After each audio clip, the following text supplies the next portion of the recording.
Have you noticed that it's increasingly difficult to lose belly fat as you get older? There are exceptions, but across the board, if you look at the general population, the amount of belly fat increases. And even if you get into a calorific deficit and lose scale weight, the waist size might not go down as much. Why could that be? And are there ways in which you can increase loss of belly fat? Of course, if the aim is to not just lose scale weight but also become healthier, this is extremely important because visceral fat, which is the fat accumulated inside your organs, underneath the belly, around the abdomen, is the biggest cause of metabolic diseases like fatty liver, prediabetes, type 2 diabetes, kidney disease, heart disease, raised blood pressure, and chronic inflammatory conditions like atherosclerosis.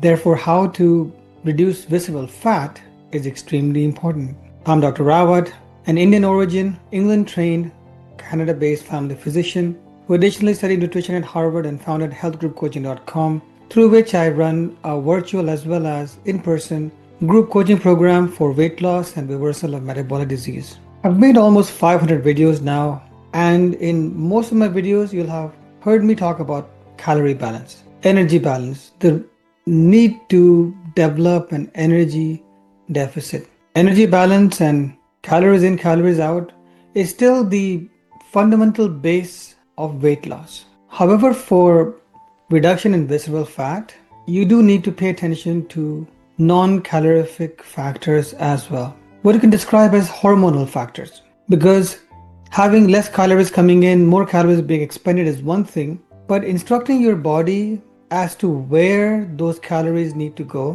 where they need to be burned from, is equally important. And a lot of those clients who see their arms and legs shrinking and their belly fat staying the same may well be in a calorific balance or calorific deficit, but not in a hormonal balance. They're not in an optimal hormonal state to allow for fat burning. And so in this video, unlike many of my other videos, while we will appreciate that energy balance is important, calories in and calories out is the law of thermodynamics, we will talk more about the hormonal factors which can make you gain more belly fat and what you can do to reverse this. There are two particular hormones we need to think about. One is the stress hormone cortisol, which promotes belly fat, and second is the nutrient sensing hormone insulin, which also has growth hormone-like properties. Cortisol and stress hormone can be raised because of a variety of causes, but the most important two are sleep disturbance and chronic stress. Obese clients are also particularly predisposed to a condition called obstructive sleep apnea. This is when they snore at night and have disturbed sleep. They may realize this or they might not, but often they are choking themselves in their sleep and not getting into deep sleep, which is problematic because they can get into a restorative REM4 sleep. As a result, the body is under stress, cortisol hormone goes up, blood pressure often goes up as well. The best thing you can do here is speak to your physician and get a sleep test arranged. Treat the sleep apnea effectively if that's there. Because reducing cortisol will be very important for reducing blood pressure as well as reducing your tendency towards belly fat accumulation, because cortisol directly increases belly fat storage. The other thing which can increase belly fat storage is chronic stress. There are questionnaires you can complete online, including the GAD-7 questionnaire and the PHQ-9 questionnaire for screening of anxiety and depression. If it appears that you may be suffering from these conditions, then it may be worthwhile to speak to your physician or a psychologist and learn how to manage this. Chronic stress will lead again to chronic rises in chronic stress hormones like cortisol, and that will also impede not just in weight loss, but in losing weight from where you really want to lose weight, i.e. from around the belly, from your visceral fat stores. All people who are on a weight loss journey should consider getting a blood test done to check other hormones like thyroid, etc. as well, to make sure you're not getting impeded by that. Even vitamin deficiencies like iron, B12, vitamin D, etc. could be slowing down your metabolism and impeding your progress. So ensure you get all of these things checked. The second hormone we need to talk about is insulin. Insulin is our body's nutrient sensing and fat storage hormone. also has growth hormone-like effects. Chronic rises in insulin, as happens with clients who have insulin resistance, and this can be also found out through a blood test, will have more tendency towards storing belly fat. In fact, studies of the weight loss drugs, Ozempic, Wegovy, Mounjaro, Zepbound, have found that clients with insulin resistance, so those with prediabetes, diabetes, type 2, would lose weight at on average half the rate as clients without insulin resistance. So having chronically high insulin level does impede in weight loss. There are a few ways in which insulin levels can be lowered. One would be through intermittent fasting.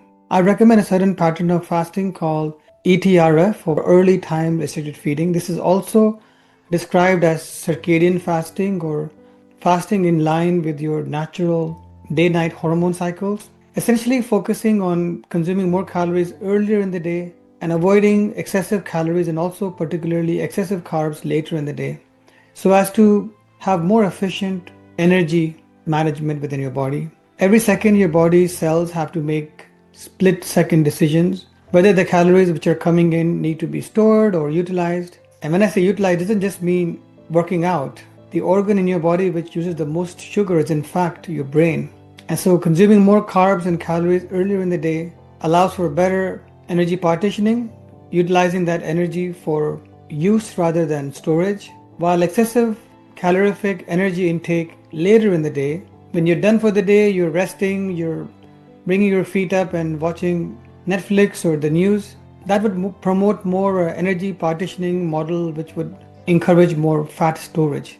So optimizing that does help. And in fact, there are studies which showed that having a heavier breakfast compared to a heavier dinner led to more weight loss, even where calories were matched. There's one more study I can cite in which early time restricted feeding or consuming calories earlier in the day, and this was a randomized controlled crossover trial in which clients were not allowed to lose weight. They had to maintain the same weight, and so their diet was adjusted according to that. Despite of that, those clients who completed their meals early and did not eat late saw less deposition of fat in the liver and less deposition of fat around the waistline. So even in a calorie balance, timing your calorie intake in line with your circadian hormones can have beneficial health effects by promoting more energy being diverted for muscle, for activities, and less energy being diverted towards storage. The other thing which improves insulin sensitivity is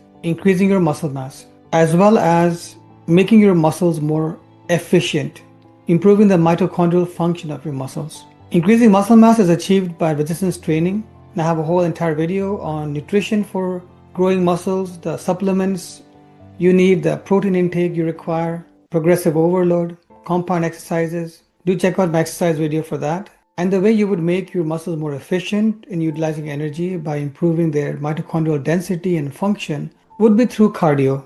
More aerobic exercise, particularly certain forms like HIIT training, high intensity interval training, has been shown to increase the mitochondrial density and function of muscles. So when your muscles, which are the biggest sugar sink of your body, your muscles are what suck away the sugar from your bloodstream and then don't allow for sugar to stay in the bloodstream, which is essentially the diagnosis of prediabetes and diabetes. When you can increase the mass of muscles and increase the function of muscles, there will be less sugar in the bloodstream as a result of that. Apart from cortisol and insulin, there is one more hormone we should talk about, but this is specific to women. After menopause, women see a sharp decline in estrogen, and this is associated with not just increased risk of cardiovascular disease, but also increased propensity to metabolic disease because of increasing belly and visceral fat. Certainly, some clients may wish to consider consulting with a gynecologist, consider the pros and cons of menopause replacement therapy to see if that helps with the situation. And for those who do not wish to consider that option, or that option is not safe for them, because there are certain risks involved as well, I do have a blog on my website titled Menopause Supplements, in which they can find soy isoflavones, as well as soy protein extract proteins, etc., which can increase the amount of phytoestrogens or plant-based estrogen mimicking molecules they can consume. And these have been shown to have an effect on bone density and other parameters, reversing some of the effects of the loss of estrogen. For ladies who are perimenopausal or menopausal, considering the soy isoflavone and soy protein extract may help in reducing their tendency towards belly fat accumulation, as well as help them maintain their muscle mass along with resistance training, as we discussed earlier. So to summarize, the most important aspect of weight loss is and remains a calorific deficit. If on average you are in a deficit of 500 calories a day, which is about a meal, 3,500 calories over a week, that would, as per the law of thermodynamics, on average lead to 1 pound or half a kilogram of fat loss over a week. However, if you want to specifically target belly fat, then doing more crunches or sit-ups is not the way to do that. I mean, of course, there is benefit of exercise, don't get me wrong, but specifically targeting these hormones, stress hormone cortisol, fat storage hormone insulin, and the lack of hormones created by menopause will be the other most specific strategies to reduce belly fat. Cortisol, insulin, and lack of estrogen is a basic kind of overview that we've known for decades. There are more complex mechanisms in our body which we don't understand as well. These include our gut microbiome and the hormones that are produced as a result of a healthy gut microbiome. These include GLP-1, peptide YY, as well as other mechanisms involved in the creation of chronic inflammation, which can include the gut microbiome as well as other factors. I do have detailed videos on the gut microbiome as well as chronic inflammation. I would urge you to watch those. But generally speaking, a diet and lifestyle which promotes a healthy gut microbiome, increasing fiber, increasing fermented foods, reducing ultra-processed food, reducing saturated fats, reducing added refined sugars, reducing advanced glycation end products and advanced lipoxidation end products, which you find in high heat cooking and deep frying, reducing stress, improving sleep. All these things matter for improving the gut microbiome and reducing chronic inflammation.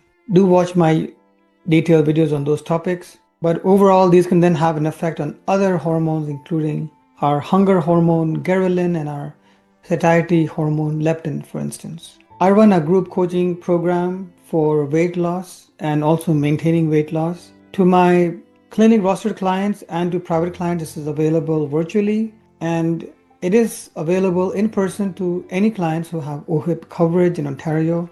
Referral is not required. It does not affect your own doctor's billing in any way because I use what's described as out-of-basket billing codes. So if you're interested, do visit my website, healthgroupcoaching.com, and I'll see you at the next video.